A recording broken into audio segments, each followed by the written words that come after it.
Hi, I'm David. I want to share with you something that to me represents a lot of the power of the simplicity of the GTD process once you get it. I'm often asked, and we often run into this, where people say, well, gee, David, all this stuff is really great about getting focused, getting organized and everything, but boy, the interruptions just come at me. How on earth can I deal with all of that when I get all that unexpected input?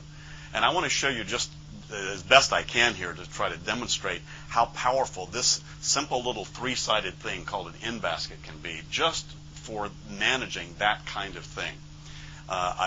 One of the best examples is think about, have you ever come in early?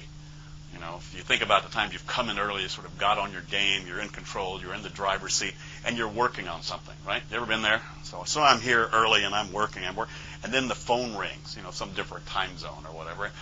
And, the phone rings. I go, oh, okay, so now I answer the phone, right? So now I'm picking up the phone and I'm talking on the phone, and they're talking about X, Y, Z, and I'm trying to, write that. Then somebody else comes in early. So now as the phone's hanging up, this person walks in, hands me this project, and they say, David, what am I going to? And then you came in early, and in 2.6 minutes, you're out of control. Now, if you can relate to that at all, let me just show you a simple little trick. You may be doing it intuitively anyhow, but that's why the in-basket can be such a powerful tool. Watch this. Let's say that happens to me. Let's say I'm in early and I'm working on something.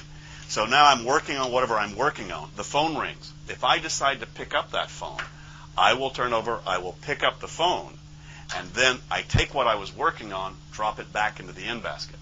Then I take my notepad while I'm on the phone.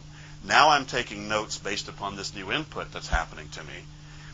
I get off the phone. As I'm getting off the phone, somebody else shows up with something. I take this. By the way, it's a real good idea to be in the habit of dating that, just so I know. Sometimes I'll even put the time on it. So I'll put the date, and I'll put the time, and tear this note off, drop it in there. That way, and a person comes in here, they say, David, and I go, oh, yes, thank you very much. That's fabulous. I make a little note on that. I stick that on here. And they walk out, and in 2.6 minutes, I'm still in control. Why? Because I've got now placeholders for each one of those things that was going on right here. Now, this only works if I can trust that before the end of the day, I'm going to drive back through these things and pick them up. So I have to trust that I'm also processing these things. But now I can pick this up. I can make now the decision about what this is in my own timing without them standing there. Whether I want to work on it or not, I may just need to organize that.